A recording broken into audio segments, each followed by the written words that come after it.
హుజూరాబాద్ ఉప ఎన్నికల్లో ఈటెల రాజేందర్ ను దగ్గరుండి గెలిపించింది హరీష్ రావేనని అన్నారు కవిత.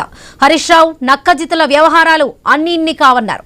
6 అడుగుల బుల్లెట్ నేడు తనకు గాయం చేసినట్టుగానే రేపు మీకు గాయం చేస్తుందని కేటీఆర్లను ఉద్దేశించి పేర్కొన్నారు. హరీష్ రావు రేవంత్ రెడ్డి ఒకే ఫ్లైట్ లో ప్రయాణించిన నాటి నుంచే తనపై కుట్రలు మొదలైనట్టుగా తెలిపారు కవిత. సంతోష్ రావుతో రేవంత్ రెడ్డి మ్యాచ్ ఫిక్సింగ్ చేశారని ఆరోపించారు. సంతోష్ రావు కూరలో ఉప్పు చేపలో రాయి లాంటి వారంటూ విమర్శించారు. సిరిసిల్లలో 7 దళితులను ఇసుక రగడాలో పోలీసులు కొట్టడానికి సంతోష్ రావే కారణమన్నారు. సంతోష్ చేసిన పనులతో రామన్నకు చెడ్డ పేరు వచ్చిందన్నారు కవిత. కూరల ఉప్పు ఎట్లుంటుంది ఈయన అట్లా అన్నట్టు ప్రతి దాంట్లో చెడగొట్టడానికి కొంచెం ఉండాలి కదా అట్లాంటి వాడు.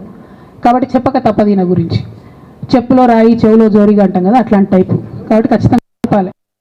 విషయం ఏంటంటే ఈయన ధనదాహం ఎట్లాంటిదంటే సంతోష్ రావు గారిది రామన్న కాన్స్టిట్యున్సీ కేటీఆర్ అన్న కాన్స్టిట్యున్సీ నేరెళ్లలో ఇసుక లారీ గుద్ది ఒక దళిత బిడ్డ చనిపోతాడు. సరే దాని మీద పాపం అక్కడ ఆ రోజు అందరు యాజిటేషన్ చేస్తే ఈయన సంతన్న అడ్వాంటేజ్ ఏంది, ఈయన కూర్చుంటాడు కదా సార్ దగ్గర, సీఎం వాళ్ళకి వెళ్ళి ఫోన్ చేసి అక్కడ ఉన్న పోలీసు వాళ్ళందరినీ ఒత్తిడి పెట్టి 7 దళిత బిడ్డల్ని కొట్టినరండి. 3-4 సార్లు 3rd డిగ్రీ వేస్తే ఇలా 7 కుటుంబాలు కూడా వాళ్ళు ఎందుకు కూడా ఏ పని చేసుకోలేనటువంటి పరిస్థితులలో ఆ దళిత బిడ్డలు ఉన్నారు.